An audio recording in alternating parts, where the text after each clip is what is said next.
Seminole Nation. Welcome back to another episode of All FSU, and today we have a very special guest, the one and only Big Game James Coleman, Florida State fullback from 2002 to 2005. This guy had 10 career touchdowns, was a menace on the goal line. You know him from Twitter, Facebook, his YouTube channel, Den Media Group, his 501c3 nonprofit, MFTK, and everywhere else between. He's a regular on co-host Chris Frazier's Spear Addicts global TV show phenomenon, and we just cannot be prouder to have him here. And without further ado, let's give it over to James Coleman. Again, James Coleman. I'm from Tallahassee. I'm actually in Tallahassee. I'm actually home right now. Just a transplant. My family is from the Northeast.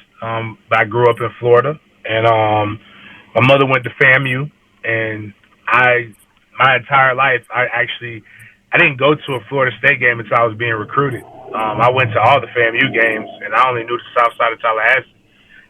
But I knew who Bobby Bowden was, and growing up in Tallahassee in the 90s was a really exciting time because FAMU was really good, and so was Florida State. So I got bullied into playing football. And it's a weird way to say it, but it's the only way to explain it. We didn't have Pop Warner football like that in Tallahassee. Like now they have middle school football and an active Pop Warner, but there was nothing like that when I was coming up. So all I did was play sports on the block. And in my neighborhood where I grew up in, Rockbrook, it was an interesting place. Like you had a bunch of hood. It was a hood. You had a bunch of older people, and if you wanted to play, you had to play with the older kids. You couldn't be a crybaby. And I've been the same height since I was 10 years old, so I kind of had the grown man build. So they didn't know they were playing with a 10-year-old, but I couldn't be a punk. And we fought and we did a lot of stuff. And I like basketball actually coming up. So it's funny when I just don't argue with people about my knowledge of basketball. Like, you can ask any of the guys who are from Tallahassee, like Franklin Young, who's a coach now at college, played at West Virginia, Byron Taylor, who played college basketball. I used to hoop with all the basketball players because I was taller, and I could always jump. But when I got to the high school that I went to, I got kicked out of my first middle school for fighting and accumulation and a bunch of other stuff that I don't really want to get into, but I was active. And my mom wouldn't let me go to the schools that I was zoned for because all of my friends who I got kicked out with were there. So she sent me to Florida High. And at Florida High, there was this guy by the name of Kevin Colley. His younger brother, most FSU fans would know, it would be Brandon Jenkins, played defensive end. That was like my little brother. But Kev heard I was coming to Florida High and was like, and Kev is sick. He still is 6'6", but at that time he was 6'6", 330 pounds, which is huge now, but that was really big then. And he was getting recruited to play left tackle. And he said, "You're going to go play football." And I was like, bullshit. I'm not playing no football. I ain't never played football before. So he caught me at the end of the school day on my first day at Florida High, and he literally like picked me up, and I couldn't move, and he forced me to play football. And if I could have swung and knew I would have connected, I probably wouldn't. I probably would have never played football. Hey James, this is a good story, so keep going. I love it. So my fear was this: is what if I miss and he catches me and he drops me on my neck? Like I might as well at least go out and give it a good go and see if I can hit somebody. And they broke all kinds of rules because I did not do a 3-day shorts rule.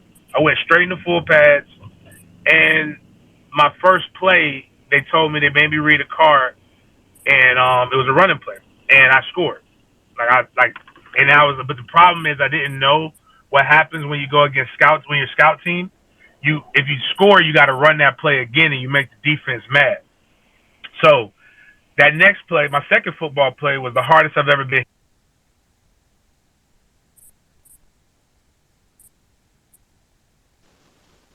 Somebody accidentally muted you, James. Oh, my bad. I don't know what happened. Okay. Well, anyways, my first play in practice, my first practice, I scored. My second play, I got hit by a guy by the name of Ernest DuPont, and my helmet hit the ground before my feet, and I thought I was dead. And then the coach does this thing that they used to do in the 90s. They can't do that now. It's illegal. He asked, "Are you injured or are you hurt?" And I said, "I don't know." He's like, "Well, if you're injured, you can't play. If you're hurt, we just move this ball up a couple yards and we keep practicing." And I said I was hurt. And then from there, I loved the feeling of just playing football. So, I went, I did what I was supposed to. Well, I did pretty good. I was a really good prep player during a time in Tallahassee where we had a bunch of guys go to college and even go to the NFL. But what I did though is I fell a victim of the old heads telling you telling you kind of a lie that you don't need to get your grades right, that you'll be able to get in. And basically I had a 2.3 core GPA because I didn't go to class and I didn't turn in homework.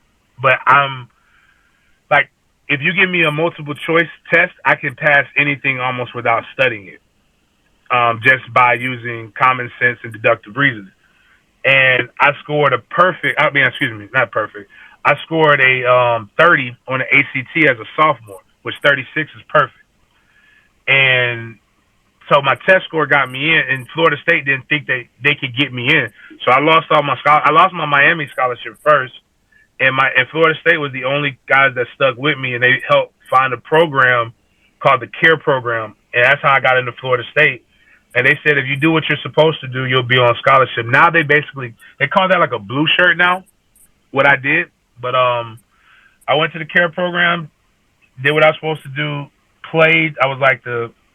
They told me I could play linebacker or fullback. I played linebacker for one day, and I realized that those guys are really, really good, and I'll probably never see the field. And I was like the fourth string fullback, but they redshirted me. They were going to redshirt me, and then Torrance Washington, who I came in with, got injured. B.J. Dean got injured, and a guy named P.J. Salvidio was banged up. So I had to play as a true freshman that I wasn't prepared for. But it was great because I ended up starting as a sophomore. And I started my sophomore, junior, senior year. I need to talk to FSU media because I've actually scored 10 touchdowns, not 7, but semantics. I scored a lot of touchdowns. But that's basically the synopsis of my athletic career. Bullying works sometimes. James, if you don't mind, before I open it up to the panel, also let's tell the callers, the folks down there, what you're doing now and some of your philanthropies, if you don't mind sharing that with us. I've never had a real job. I don't know what it's like to work. I'm owner of Den Media Group. I cover the NFL, college, mainly the Jacksonville Jaguars, and due to a loophole, I am not a beat writer for Florida State. I just happen to talk about Florida State, but I'm just a former athlete who talks about Florida State a lot, as well as other college teams. And in that, I'm not necessarily a spiritual person, but the word in the South that you learn to use is blessed. I've been blessed to make a lot of money doing this, and I am not a guy who is not understanding of how unique my situation was and how much luck I had. I was prepared, but I was lucky. The neighborhood I grew up in, a lot of my friends were drug dealers, and a lot of my friends did not make it and do what I got a chance to do.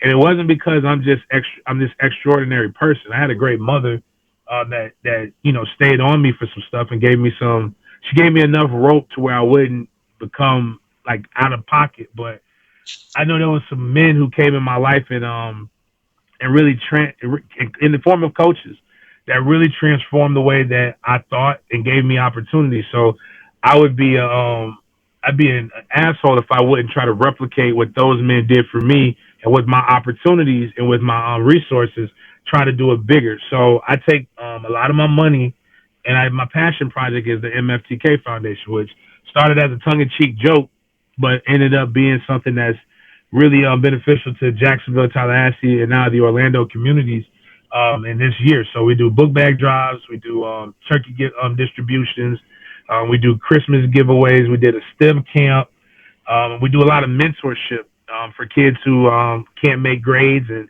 they need some help or they just need some guidance. A lot of times, people just need to know that they're smart. I had a, in fact, I had a teacher, Dr.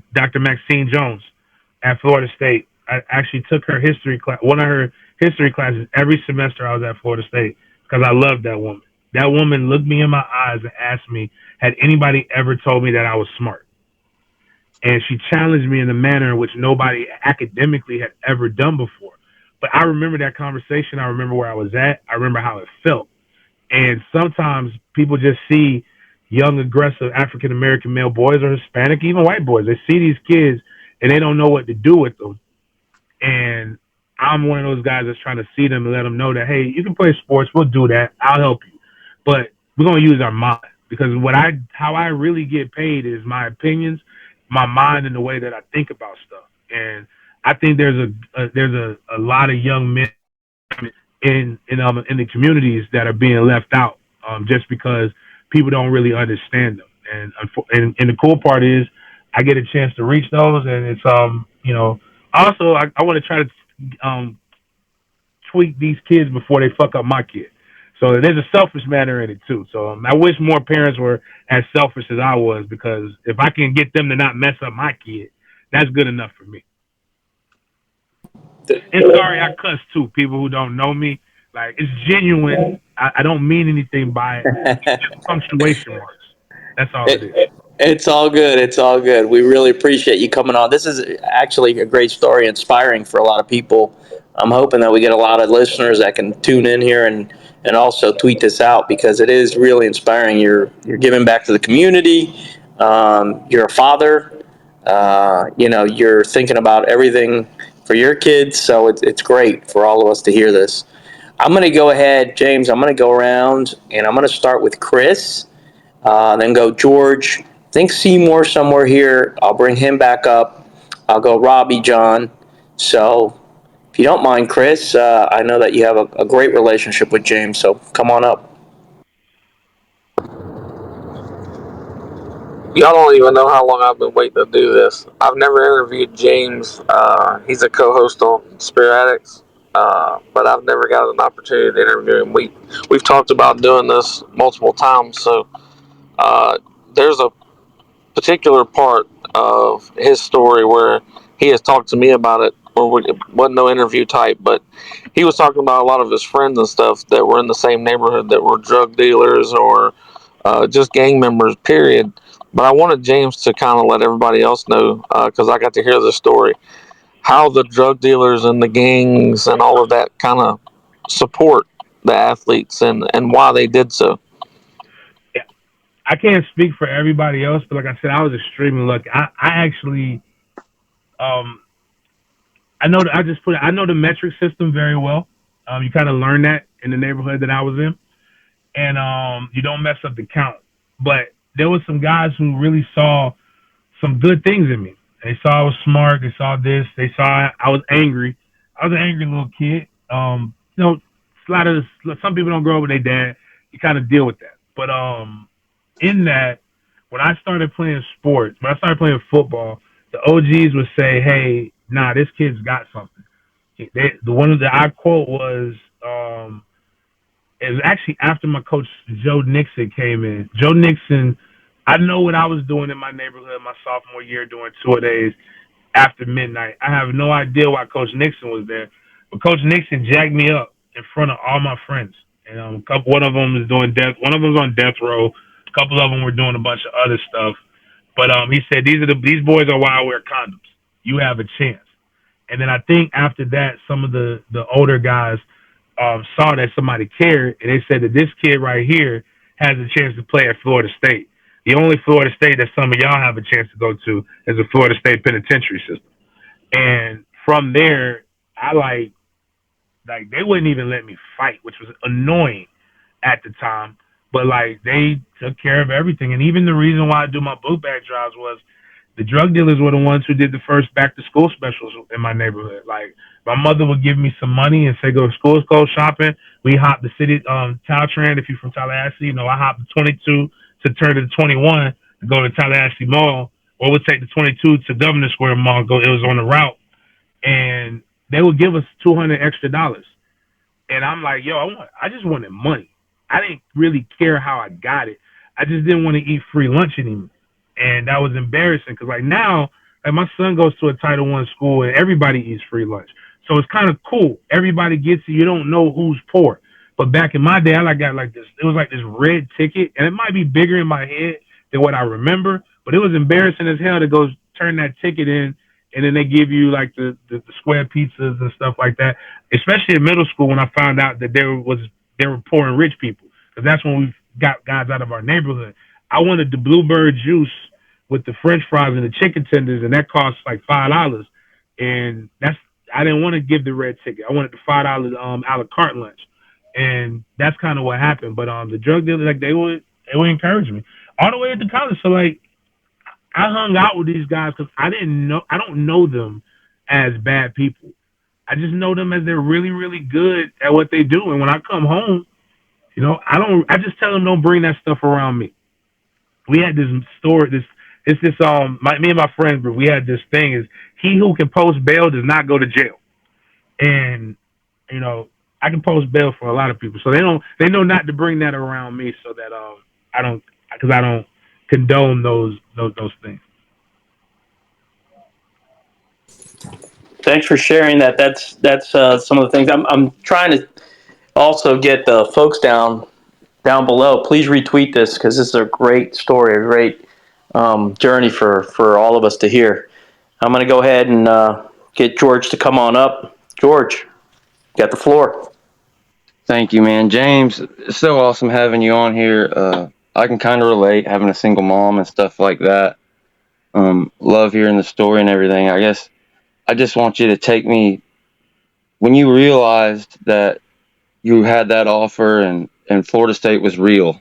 You're picking out your dorm, et cetera, et cetera. Just what was that like? What did that mean to you and your mom and just the opportunity and just anything, about that freshman year and just getting there wide eyed, being able to be at your hometown school like that, coming from Florida high school, which is basically like, if folks don't know, it's kind of like FSU light. Yeah, I went to high school. For all but my senior year, I was on FSU's campus. But like I said, I want to reiterate, like I didn't do what I was supposed to do in high school. Like I had to, like they said, if I did what I was, if I was able to get in, they held up their end, I held up my end. But you know, my mom is my mother and my grandmother are probably two of the biggest influences on my life. And there's the nicest women in the world, but they're also tough as shit. And if anybody's ever got a chance to see the interaction, like if you've been to a tailgate, you see me interact with my mother. And if you've read some of my first articles, you'll my grandmother is my heart. But she told me I was 17 years old and she took me to Jenny Murphy Hall for care program, and I went there and I worked out. And when I went to freshman tour days is when I was just like, yo, this is crazy. But it was just us. So we used to have this thing called freshman tour days. Freshmen came in a week and we did 5 15-period practices to get us acclimated to what they wanted us to do. I passed out in my first one because I'd never worked that hard before. And then, but when it became real was when I got a chance to first do the practices. And all the guys that I had been watching, like your Michael Boulware, your Kendall Popes, your Brian McFadden's, your Alan Augustin was a guy that I watched because I like his story. He was a walk-on who ended up getting a scholarship and was a starter at middle linebacker. And you see Greg Jones, Nick Maddox, Chris Ricks at the time, Anquan Bowden, who was like the flyest guy I'd ever seen in my life. Like Quan was that guy. And you're watching them, and I'm like, yo, these were giants in my eyes.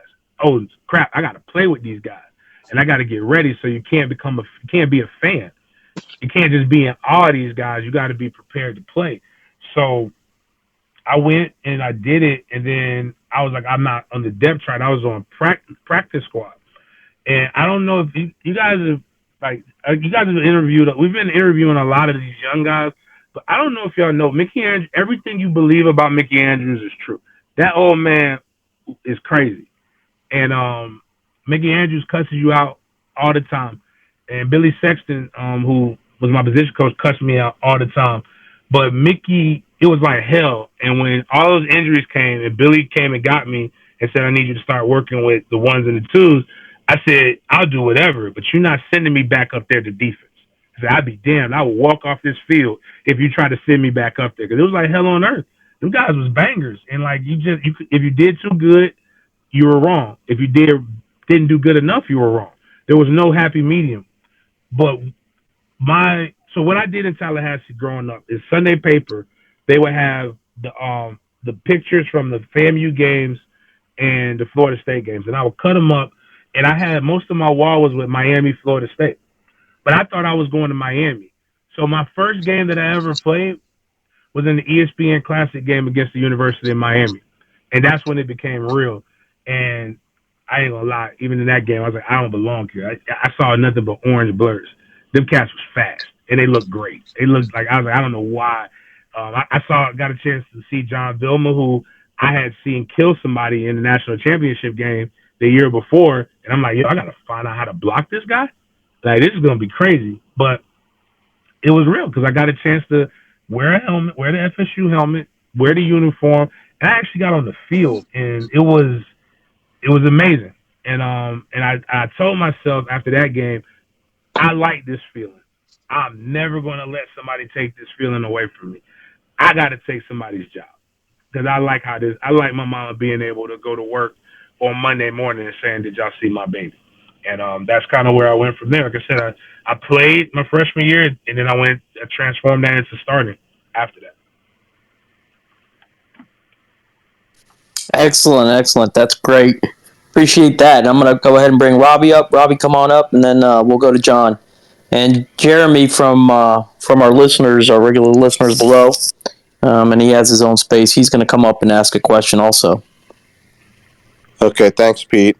James, I was wondering, in your time at FSU, if there was any certain moments, whether it's games or with teammates, that kind of stick out in your mind that you'd like to share.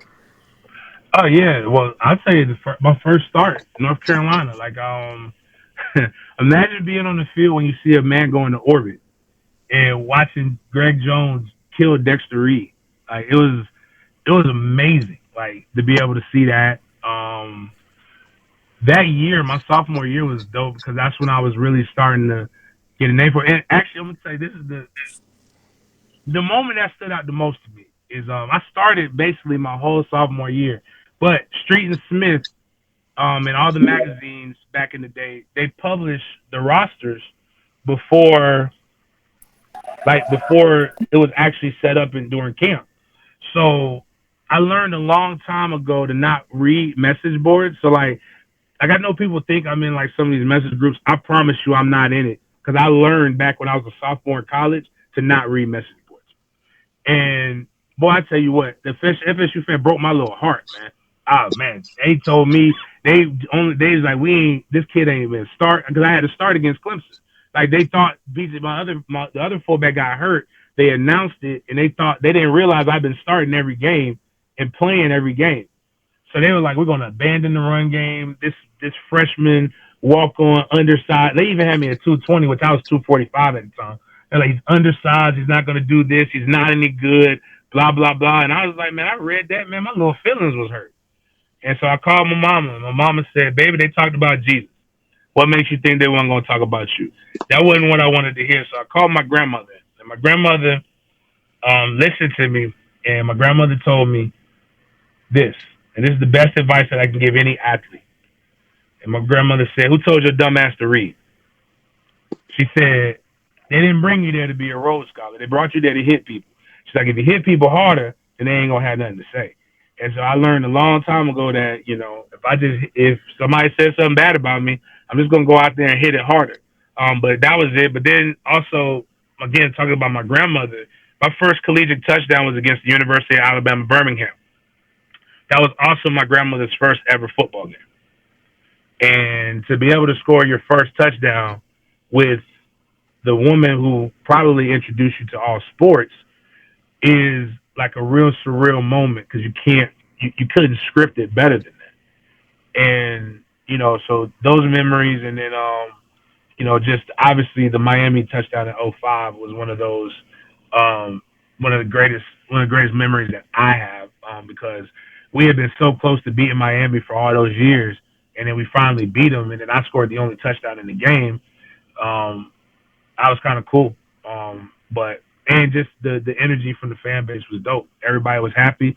Labor Day weekend, Labor Day was the game, and that's it. But like, just really, just a lot of moments in general. There's a lot of them, but mainly the best memories now is like when we all get up together, like hanging out with Antonio Cromartie and reminiscing about stuff like that from the prep level to the college level, and seeing Pat Watkins do a football camp and hanging out with him, and our kids are all coming up at the same time. So, um, you know, it's weird when you're young and everybody tells you that these are some of the best moments of your life.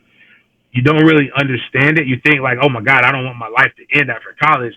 But like I've had phenomenal success since that, but it's still some of the coolest things I've ever done were affiliated with Florida State football. That's fantastic. I'm gonna go ahead and hand it over to John, and then I got two of the guys from down below, Jeremy and Josh. Just hang tight. I'll get you guys in, okay? Hey, James, John Vitolano. Appreciate you coming on, and I really, really appreciate your candor. Not many people come on a show like this and are that open and honest. And got to tell you, I appreciate it. It's nice to get to know the real person. It means a lot. I'm going to give you kind of a softball question. Your greatest memory as a Nole?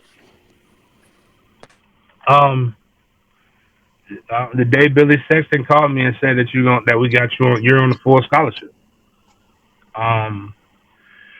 With name, image, and likeness, everybody sees the money that I don't think y'all like. Some fans realize how poor some of us are. And my mom is a college graduate, very prideful woman, but just never. I pay more in taxes than what my mom has ever made. And it's just like to be able to tell her that I'm not gonna have to take no student loans out, Mom. You ain't gonna have to sign on to for me. You're not actually can give you money. And I was literally taking my $850 scholarship check and paying some bills around her house to help her. And I'm using my Pell Grant, and just to know that I'm straight. I know I'm gonna have something to eat. I know I'm gonna be able to do this. That was my greatest moment, and because I was officially official. Like I'm one of the 85 guys on this roster. I'm not disposable like a lot of people, and it's easy. Like I wish I would have been able to do it on National Signing Day, like I should have been able to do. But I think my hard headedness prepared me for the rest of my life because I'm a hard headed individual. So, but that was my greatest moment, and then to hear the pride in my coach because, like I said, Coach Sexton, who's he had a stroke, so if you pray or whatever, do whatever you do, just put one up for him as he's recovering. He had a really bad stroke, but he was tough on me. But I learned that he was tough on me because he actually was probably my biggest cheerleader, and he was rooting for me, and he didn't want to be wrong. And to hear the pride in his voice also resonated because then I was like, yo. And then again, the old man called every touchdown that I scored. So like, just so people know, like the 34 belly, 34 wham, that's Coach Bowden's pride and joy. So like to know that he believed enough in me to keep calling that play, like that, you can't tell me nothing. Like, I mean, he's not here anymore, but it's still dope to know that Coach Bowden believed in you like that. It's great to hear the inspiring story, James, but also the humility in your approach and your message. It's really good for all of us to understand that behind the scenes because I think not everybody gets that opportunity to hear the real story, and that's why I always love bringing you guys back up here. Let me go ahead and ask Jeremy to come on up, and then I think Josh maybe after that. Hey, how you doing, Pete? Good. How are you? I'm doing all right. Doing all right. Now, this guy got on Sosa. Is that how you say his name? James. James. My real James name is Coleman. James Coleman. My real name is James Coleman. Yeah. Not Oh, the Super okay, all right. Well, James Bowl. Coleman, how was it? How was it like to play under? I think it was Bobby Bowden. Did y'all? Run? I know that y'all ran the ball more, but how was it like to be, coached under Bobby Bowden? And I know those were like the glory days in his prime and everything. I mean, imagine what it's like. Like I don't know if you well forget it. You may not. Some I don't know my grandfathers either. So it was like he was my. It was like playing for your grandfather. Like if you really like your grandfather, and he everything about him was real and authentic. And even when he recruited me, like he never. What I liked the most about Bobby, and again, I don't pattern myself as an old white man from Alabama, but I took a lot of the things that he does and I incorporated in my adult life. He was unapologetically who he was. He was a Christian. He believed in it. Every year we went to a white church, we went to a black church. And we sat up in there, and no matter how tired you was going to church twice a year. He didn't try to sag his pants. He didn't turn his hat around. He didn't try to, speak slang to me and pretend like he listened to Lil Wayne and Juvenile and he like and quote the lyrics to back that ass up. He knew who he was and he was unapologetically who he was. And I think that was so cool. Like to be who you it's freeing in a world where people don't know how to be who they are. They always feel like they got to put on a face, and Bobby never did that. You either going to accept him who he was or you weren't, and that's why he was a winner. And that's what I learned from. That's what it was like playing for him. And we ran what we ran. We ran our mat. We did our mat drills. We were prepared. He was loyal to a fault. Um, you know, without getting into too much details, his son was offensive coordinator. Phenomenal. I think Jeff Bowden is a good dude. Maybe not prepared for that moment, but like he was loyal to him and all of his coaches. And I think loyalty is also what ended up being to the end of his career. But he like people think like I thought the old man was losing it until I got a chance to see him they played in the Gator Bowl, which is in Jacksonville where I live, and I got a chance to come see the last practice. And when he came up to me and I walked up, my mom was like, "Do you think he knows who you are?" And I said, "Mom, I don't know." I said, "You know how many black number 36s Coach Bowden has seen in his life? Like, I'd just be happy, just to come out there and check out the practice." That man looked me in my face. He called me Coley when I played. He said, "Hey, Coley." He's like, "What you doing? It's been 4 years since you played here, huh? I can sure use you." He said, is your sister doing track? How's she doing?" "Wait a minute, you're not from here. Ain't you from Tallahassee? Why are you over here, boy?" And all these different things. And it's just, you realize how sharp he was. And you realize that man knows who you are, even if it takes him a little bit of time to figure out who you are. And you have to talk to him a little bit. But he has the ability and the capacity to make you feel like $100 when he's around you, which is a great trait that a lot of people don't have now.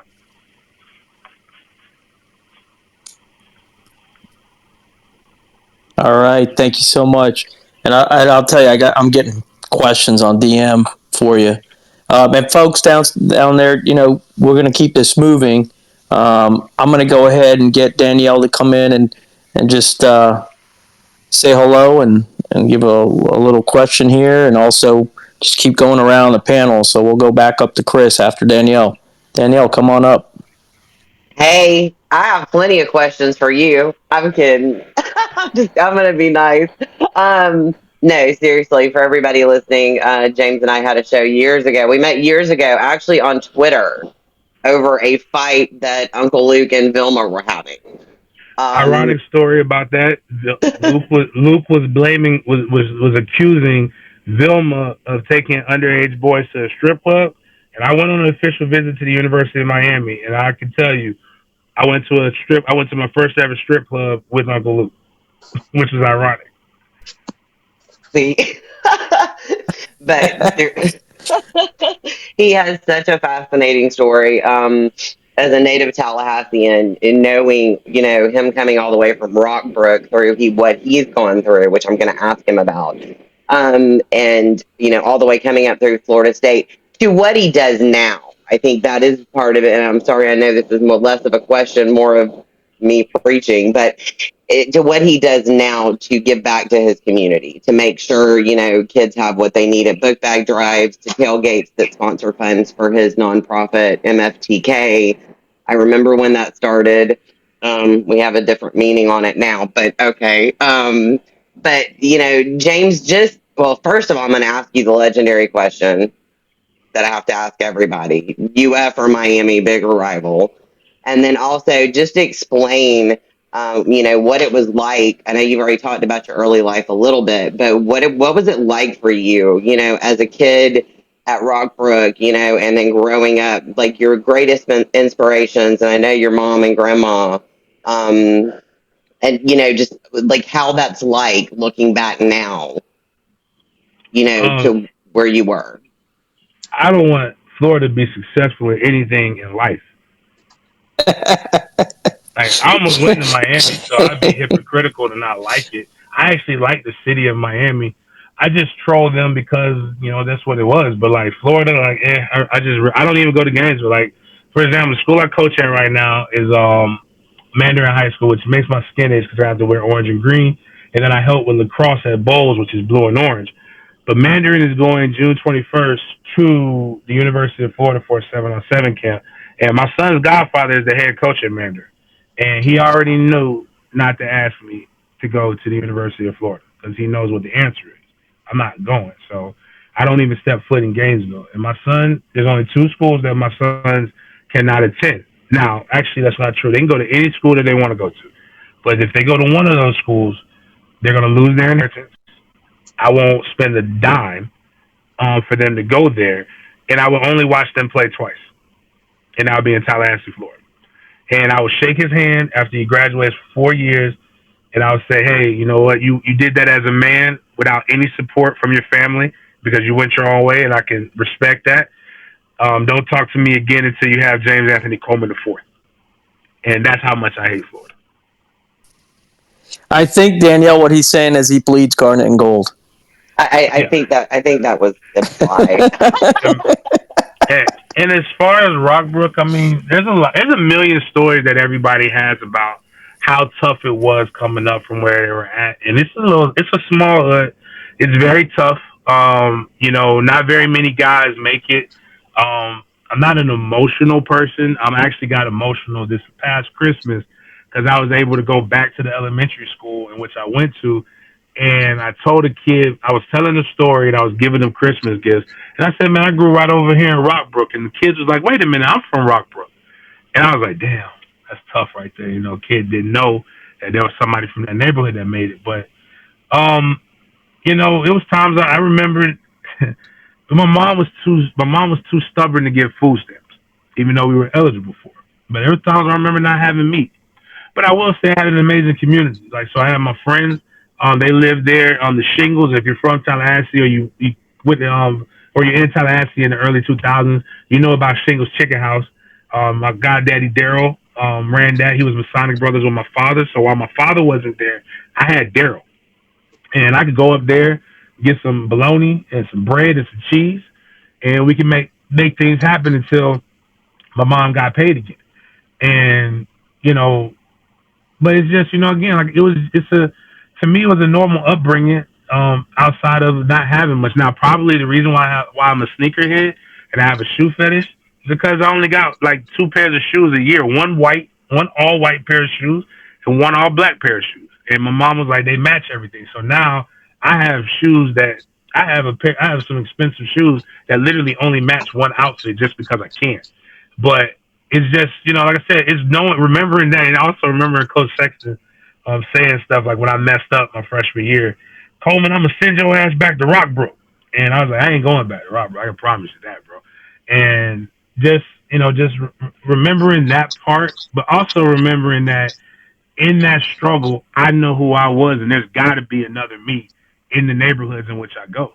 And while people talk about mentorship and being a role model, I would not tell a kid to be like me. I get paid to drink alcohol, smoke cigars, and shoot guns. Like, and talk about sports. It's probably not the most Christian thing that you could want a kid to do. But what I don't mind them is being inspired to not settle for where they're at. And that's kind of what that upbringing and my mother's taught me to be. And what I tell young men now, your number one priority isn't to buy your mama a house. Like your mama been broke for a long time. She could be broke for a couple more years while you're in college. But your priority is to no longer be a burden to your mama once you become a man. That means I know how to take care of myself. That means I can hold my head high. That means I don't have to. I have the people I rely on. I'm interdependent to make money, but I'm not relying on them to pay my bills. I don't need a handout, and that's what that's what I try to teach young men and ladies. But more importantly, the young men that I encounter in this game of football. I was like, don't worry so much about trying to be the savior of your family as much as don't be the one who's going to let your family down. Do me a favor, coming off of that, because your mother is such an inspiration, and I love when you talk about her and your grandma and everything when you were growing up. Do the listeners a favor, tell the Osh Bagosh Bigosh, wait, sorry, Osh Gosh Bagosh overall story, please. I'll tell two stories because we were about the same age when it happened. I so growing up again, single mom knew she couldn't. My mother, what I love the most about my mama is, and no offense to any woman on this, but I read some of the shit that women say. It is fucking insane. About being a strong, independent. We live in an interdependent reality. And coming from a gang culture, like we jump people when they were on their own.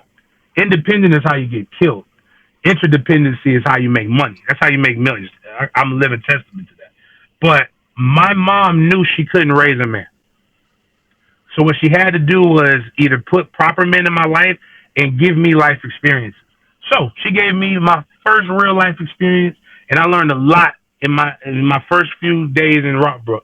Went to elementary school, got in a fight. I didn't want to fight the kid back. I didn't fight, and I had some Oshkosh Bagosh overalls, and the kid messed up my Oshkosh Bagosh overalls, and I think I might have had like I don't know if I was bloodied or whatever, but I looked like I was in a tussle. I go to my mom. My mom doesn't say, "Baby, are you okay?" My mom looks at me and like, "What the hell happened to your Oshkosh Bagosh overalls? I paid a lot of money for those damn overalls. What happened?" I said, "Mom, this kid beat me up." And she said, does his overalls look like your overalls?" I said, "No, ma'am." She said, "My mom, I got a big head, but before I had a big head, I had them big old Will Smith Fresh Prince Dumbo ears." So she grabbed my big ass ear and she made me go to the boy. And she said, "That boy better look like you look or I'm going to whoop your ass." And my mom doesn't curse. She cursed. I She knew. killed. And what happened is I made a decision. I'll fight anybody my age. I ain't afraid of that, but I can't get my ass whooped by the kid my age and the adult. And then that, then my mom got terrified because she saw my father. My father is a violent man, and she said it looked like I was enjoying it, and she had to pull me off. But from that point on, I was like, you got to. And her point was, you can't be a pushover. You have to fight. You can't just let people bully you. Because if you do, it's going to be harder. Your life is going to be a lot harder if you just take it. So when some people come at me and you see me go a little bit harder at some of these people that I know couldn't bust a grape in a fruit fight, it's not because I'm a bully. It's just that I don't like bullies. I like the bullies. So I know if I don't fight or if I don't let you know that there's a threat of retaliation coming into it, you're going to think it's okay to behave in the manner in which you behave. And you have to be held accountable. That's what life is about accountability. And I taught my son the same thing. But he actually fought. The kid challenged him, and he beat the kids behind. And his mom told him, "Wait till you get home. I'm going to call your daddy's going, ooh, I'm mad at you." And he came up, and he said, she's like, "Tell your dad what happened." I said, "What happened, franchise?" And he was like, "Daddy, I got in a fight." And I said, "Did you win?" And he was like, "Yeah." I said, "Man, come in this room." I was like, "You really want to fight?" And he was like, "Yeah." I said, "Hold up, man." So I called my daddy. And I called my dad and said, "Dad, you ain't going to never believe what your grandson just did." I was like, he's like, "What did he do?" I said, "He got in a fight." And you know what my dad asked? "Well, did he win?" And I said, "Yeah." And then we cheered and we hugged him, gave him a kiss, pissed him on his cheek. I said, "That's what I'm talking about." Sometimes got to whoop somebody's ass. Got to let them know. And there's nothing wrong with that. But maybe that makes me a bad parent, which I'm okay with. But my son's not going to get beat up. James, that's a life lesson that mom really brought home, huh? That is awesome. Awesome to hear that. I mean, if you can't love this as a listener down there, I'm sorry, but I'm really enjoying this. So I'm going to go ahead and go back on the panel. Thanks, Danielle, for bringing that up. I'm going to go back with Chris. There are a couple questions down there, and I'll hit them as we go. Chris, come on up.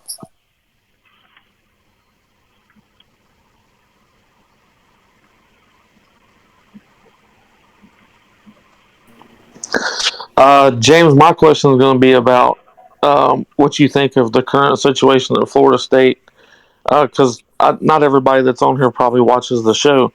So, what does it mean for Florida State having Mike Norvell, seeing how you've got to be around him and Coach Fuller, and that's your son's favorite coach, as in Coach Fuller. But what is it about Mike and Coach Fuller that makes you think that they have the winning mentality and gave you that outlook that Florida State could come back to where it's supposed to be? 'Cause they're not losers. They don't subscribe to a loser mentality or loser language. And I learned this early on. Danielle can attest to this. I can only judge you or hold you accountable based upon what you tell me. I legitimately, I don't mind our media, but very few media outlets I listen to because I don't think they understand the true mentality of how an athlete approaches this. No knock on them. I tell everybody consume everything, but this is just me as James Coleman. I like to have my own thoughts, and I like to talk to people when I can talk to them. So when I interviewed Mike Norvell for the first time, right before the world shut down, if I remember, Danielle could correct me on that, but I think it was before the world shut down. And Mike told me that he didn't come here to lose.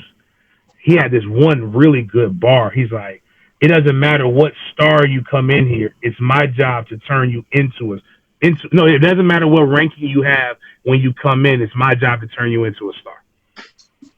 He said this thing that I quote, and there were people who tried to troll me for something without realizing.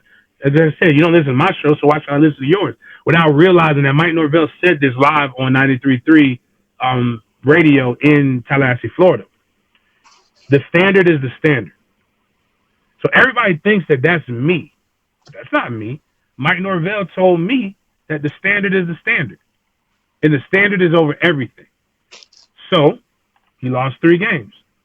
That's not what you told me on the radio. I hold you accountable for what we said, what you told me, not what you told somebody else or what I heard from somebody, but what came from your words. Mike Norvell inboxes me, says, James, I need to come on your show. I said, you want to come on my show? I said, oof, all right, let's do this. He came on 1010 XL. My partner is a Gator, Diddy Thompson. I didn't realize I was as rough with Mike as I was. But then he told me, how many times are you going to could you tell somebody in a 30-minute interview that the only time you like seeing the numbers 3 and 6 together is when you walk into your house in your vestibule and you look to the left, you see a white one and you see a red one. That's the only time that's the only time it's acceptable. And he said you told him that like 20 times in a 30-minute interview. Mike didn't backtrack. Mike didn't do what a lot of you do on social media. He didn't pout. He didn't cry. He didn't say you were mean to me because he's a winner. And that actually made me respect him a whole hell of a lot more. Then I went out to watch him, and then I did some interactions. Then I broke down the game film, and I heard people talking about Fuller. And I'm like, man, there's a saying in coaching. The only way it could be ran better is if I run it myself. Like, you can look to see guys who were in position, they just didn't make tackles. They just didn't make plays. And then I went out there and I saw, but again, I saw the same energy, the same mythology, the same thing, and Mike never backed down from talking about what it is. So, like, some of the stuff that y'all are seeing now, that's how Mike approached me. Don't know why he didn't feel comfortable talking to other people like that. Maybe it's an athlete thing. But I do know this. I was like, man, that guy, okay, maybe it's something. And then I went out there and I saw them, not this past spring, but the spring before that. And that's when I made my tweet that went viral. And I said, this is the best first day of spring practice that I've seen in 5 years. And then they went on, and then I was the one again, and this is why when you see me come at some of my friends on social media, and I'm like, yo, you can judge this and be fair. You don't have to play a role. I was mad about 3 and 6, but when I saw something different, I saw something different. And I think me and Chris were some of the few people who said, and you can ask Dibby, you can ask all my friends in my group chat. I said from out the gate, this is a 9-win team minimum from what I saw. And they impressed. They overachieved, and they won 10. And they probably could have won more if there weren't for some injuries. But when I see Fuller on the recruiting trail, I see an energetic guy that pays attention to detail. He was just in Jacksonville on Tuesday recruiting some kids, and he reached out and he made sure he knew what he needed to do to get one of these kids.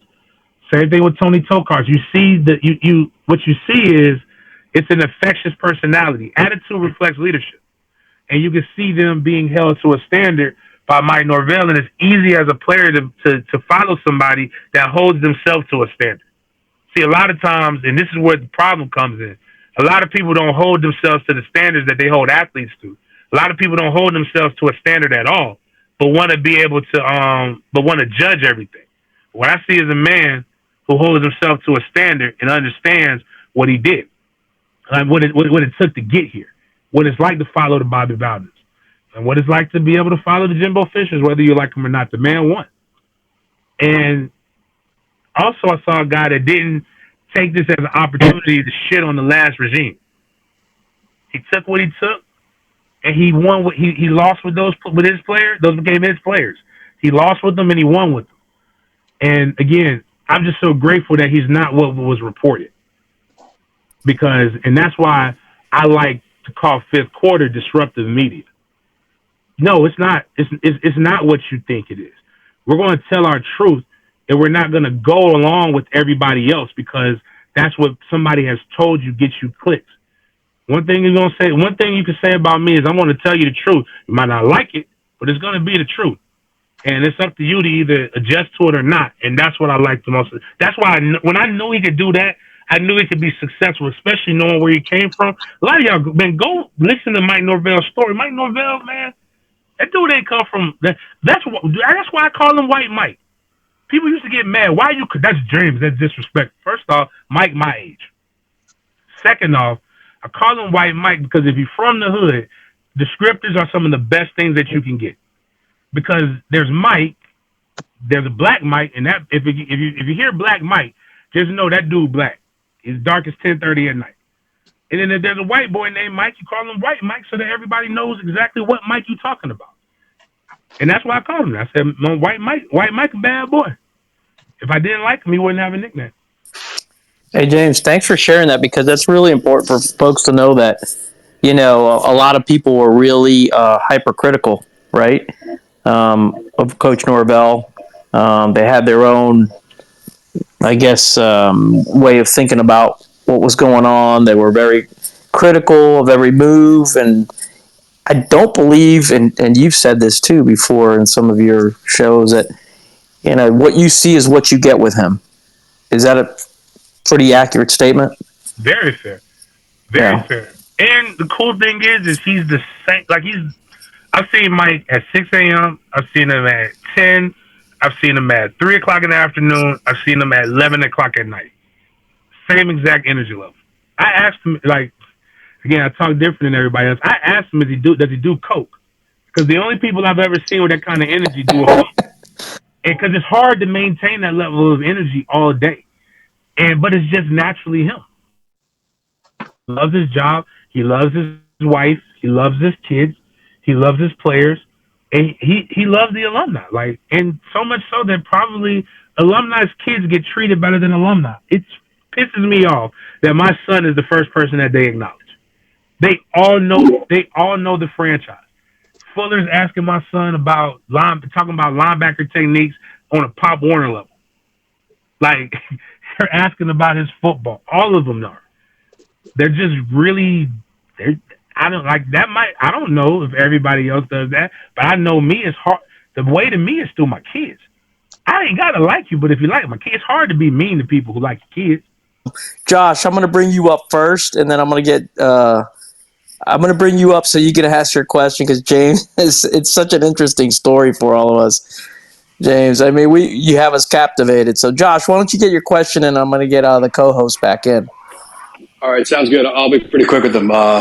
James, I love that quote from your grandma. I've been listening to you for a while. I've heard that one a few times. That one never gets old. You know, you didn't go there to be a Rhodes Scholar. That's one of my favorite ones ever. So, I'll be real quick with two of them. One, I'm just curious if it's a true story with Greg Jones. From what I read a long time ago, all he ate was McDonald's from like sun up to sundown. If you open his car door, McDonald's will fall out, and he still looked like that. Is that true? Yeah, Burger King. He ate Burger King too. With extra mayonnaise on his Whopper.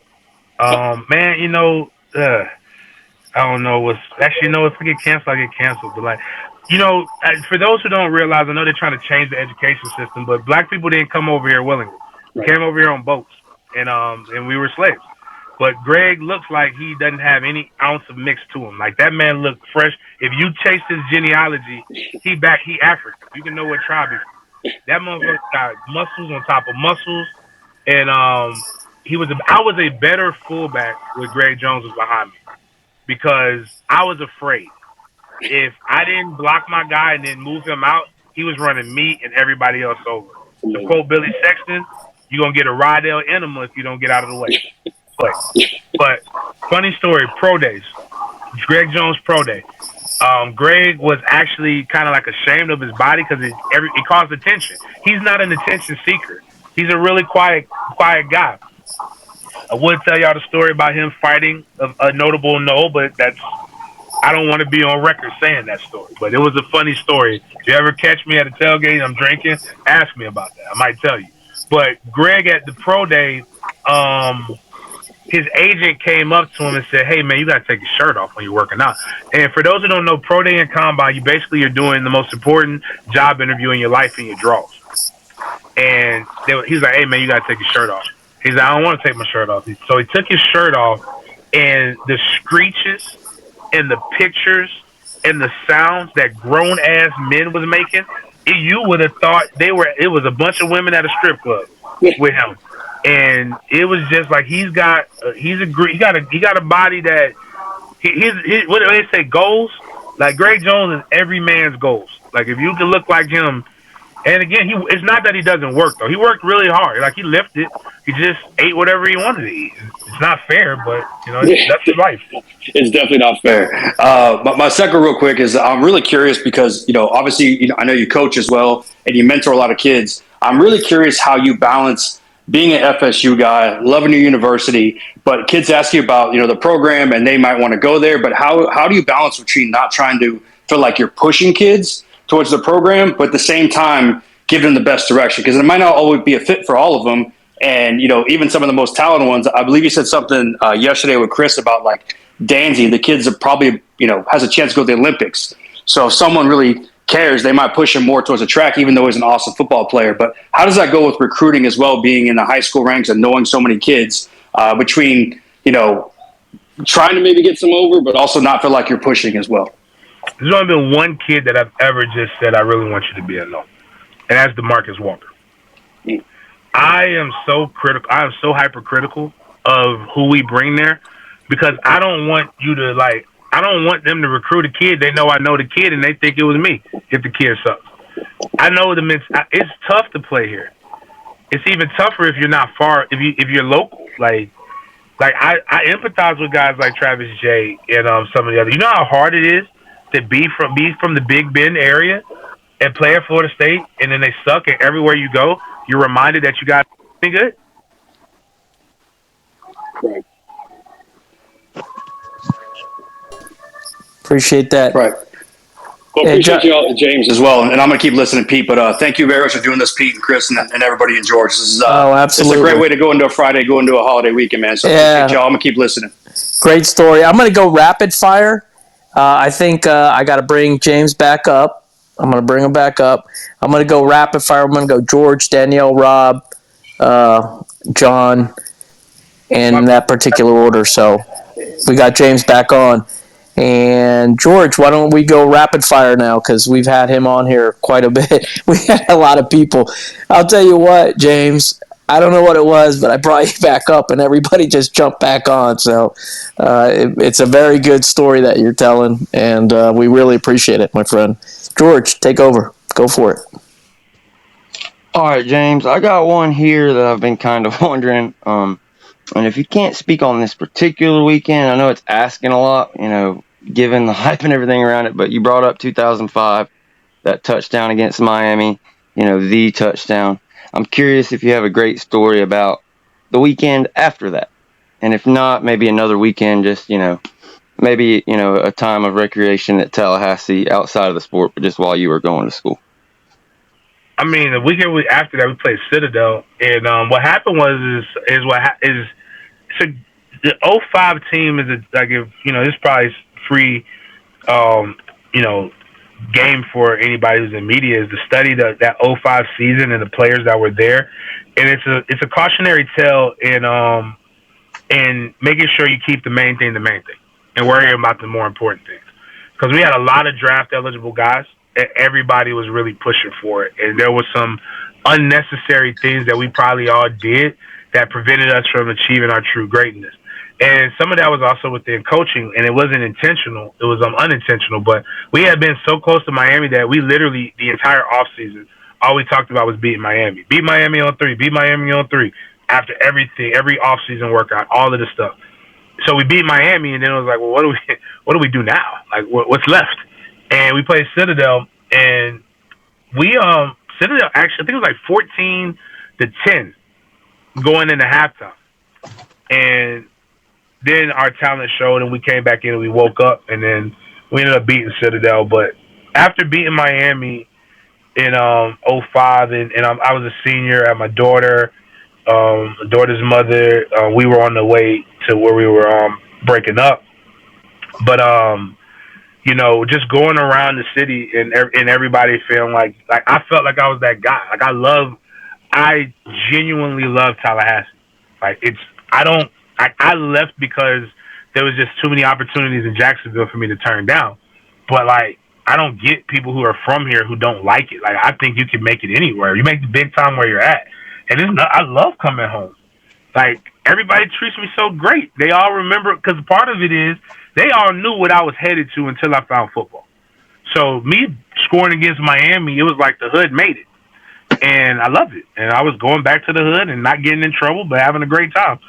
Getting free, the statute of limitations. Yeah, getting free shit and drinking because I was legal. I was legal now. I was over 21, so I could go get hammered. And one thing I could do is drink. So. Hey, folks! Playoff Jimmy has been waiting for an hour. I'm gonna bring him up real quick, get his question in, and I'll go back to rapid fire. Go ahead, Playoff. Yo, what's good? What's good?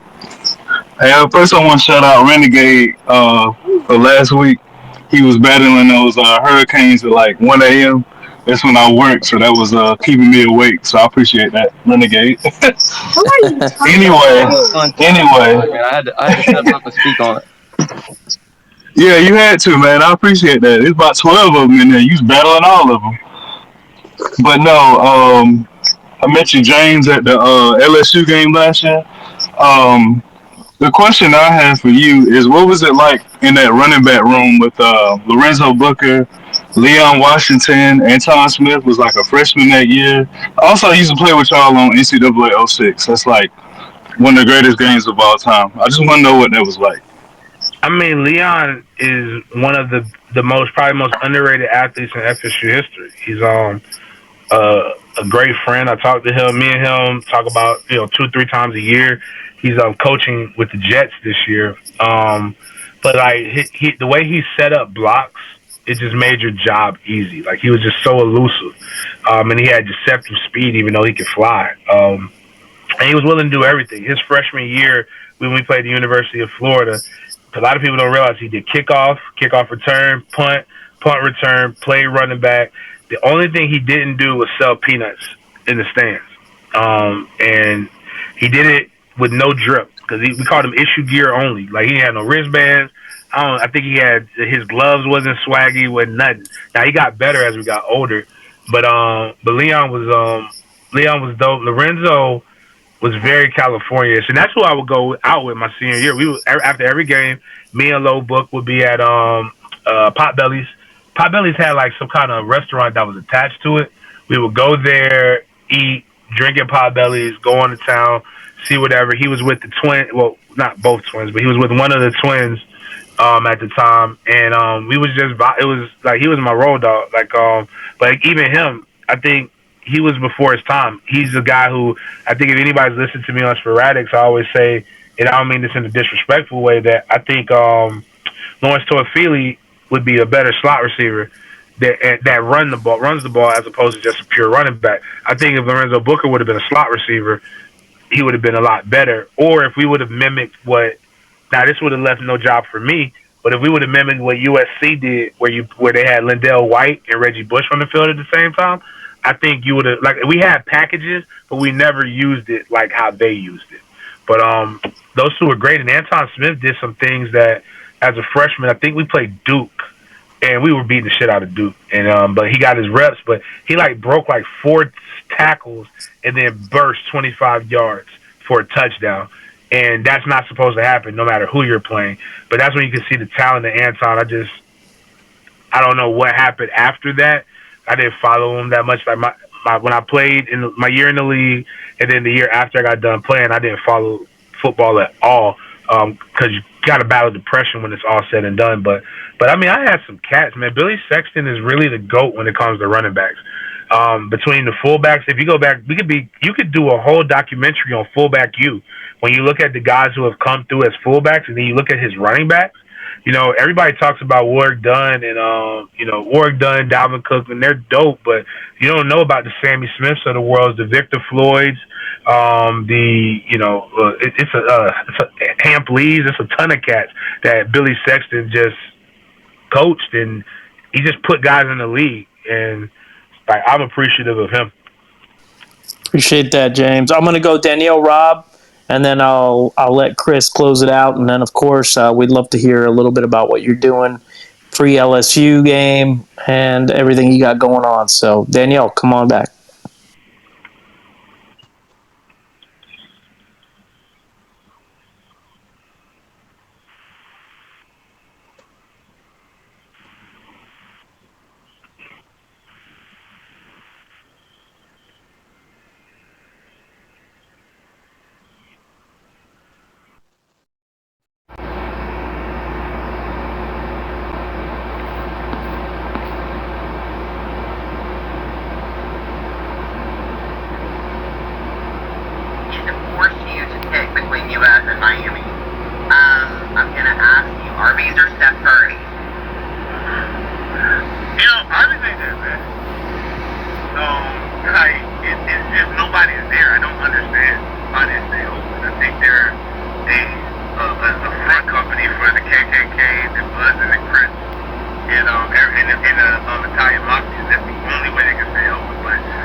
At one point, all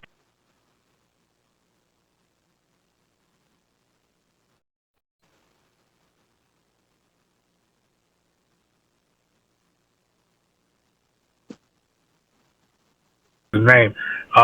You've got now. I ain't gonna compare any fullback to Jaheim Bell because he's just a weapon. But you'll have a guy that's like 6'2", 245. And that's really when you look at what fullbacks were. They were between 5'11" and about 6'2", and they were basically the best way to describe it is another tight end. And that's what it's used like in the NFL. But what happens is the league is getting progressively sassy, and we're throwing the ball a lot. So what happens is the next evolution is to go back to the future. So you're gonna while linebackers are becoming 200 pounds and they're able to run east and west, but not be able to be as effective in the run game, you're going to get tight ends that are becoming more athletic, which means you're going to bring in one other piece, and now you can just ram it down people's throat. The best example that I can use would be Georgia. If you look at what they were able to do against Alabama, they physically just beat Bama with having 5 tight ends. And then even what we're doing at Florida State, we actually have a situation where we can have 3 tight ends on the field and do a lot of things that you would traditionally do with the fullback, just with Jaheim Bell just being a much better athlete than what your traditional fullback is. Yep, that makes sense. Thanks. All right, so here's what I'm going to do. I'm going to go ahead and have, I think Chris and George. Well, I'm going to go George first because I think he wanted to ask another question, and then I'll let Chris kind of wrap it up. We've been on here for a while, and man, thanks for your time, your stories, it's very inspiring, my friend. I really do appreciate it sincerely. George, you got a question? For sure, man. We sure appreciate it. I just wanted to ask you about DJ Lundy and what that was like, how cool that was. I know Mike had hit you up. I'm not sure exactly how the interaction went, but just how that went down, getting him trained up and then seeing him get to score those touchdowns and giving it to the damn fullback last year. So much like Coach Bowden, one of the things that Coach Norvell made sure I was aware of when they had their Jacksonville practice was that they had a fullback play. And Mike Norvell coaches the fullbacks. So, DJ Lundy is like, I guess similar to me. I played linebacker in high school and I just converted to fullback. And DJ Lundy did a really good job of mastering. Maybe he could jump a little bit, but we could work on that. But accelerate feet on contact. AFOC, big word that Billy used to always just tell me. AFOC, AFOC, AFOC. If you want to see a great example of AFOC, look at the video that George put together of the touchdown that I scored against West Virginia in the Gator Bowl. That's AFOC. But I just thought it was great. Because I've been screaming, give the ball to the damn fullback, and they gave the ball to the damn fullback, and we beat LSU. I also think that when they got cute and did the toss on the goal line, on the 1 yard line, just go with what works. It's a very simple play. I always tell them I'll draw it up on the board for you if you need me to. But I just think in short yardage situations, and actually the funniest thing, Coach Fuller at the spring game asked me, when we did 3rd and short, why I didn't get a ball to the fullback. And I said, because I'm not the offensive coordinator. He would not let me put a fullback dive in. If it were up to me, we would have a fullback dive. But DJ Lundy is an amazing player. If things get moving, I told people I don't know if he's still fullback or not, but I would personally give an NIL deal to any fullback that Florida State has. So that's my goal. So, but it was awesome. I was all smiles every time he scored. That's awesome. Hey, I'm going to go ahead and let Chris kind of come here on the back end, and then I'm going to let you go ahead and tell us a little bit about your tailgate, and I'd like to just mention a couple things for the boosters and the Battle's End. Chris. Everybody, if you want to continue to hear James get his knowledge based off of what he thinks about Florida State in the current sense, obviously this interview was to interview about him and to see where his story started and as it's continuing on. But if you want to see more about the way he breaks down what's going on at Florida State today's time, come to Spirit Addicts on Mondays and Thursdays at 7:30. And also he has his own show at Den Media Group on YouTube. He does it 3 times a week, if I'm not mistaken. He'll clear me up if I'm wrong in a minute. But he does it usually around 10 or 11 in the mornings. He covers the Jacksonville Jaguars very well. But his show is very entertaining to watch because of all the different things that he brings up and talks about that's going on in the world. And also, he always throws in Florida State news. So y'all make sure that y'all go check that out. And also, he said it earlier in this interview that y'all might have missed, but go support MFTK, which is his 501c3 foundation. That's how he does the give backs as far as the book bag drive. And as far as the turkey gives and the Christmas gifts, you can donate toward that. Right now is open season to help donate the money so that they can get 3,600 book bags. I think that's 3 or 4 different cities that he's doing it in. So make sure that you go check all of that out. And James, my last question for you is, what's Florida State's record going to look like this year in your eyes? I think this is a playoff caliber team. It's but to get to that situation, a lot of luck has to happen, and you have to have no injuries. So I can't predict that, but I definitely think they go 11-1 regular season. I don't really know what game, but I know LSU and Clemson are the 2 toughest games that they have. They play that early in the season, but I really believe we'll be in the ACC championship, playing for our own destiny.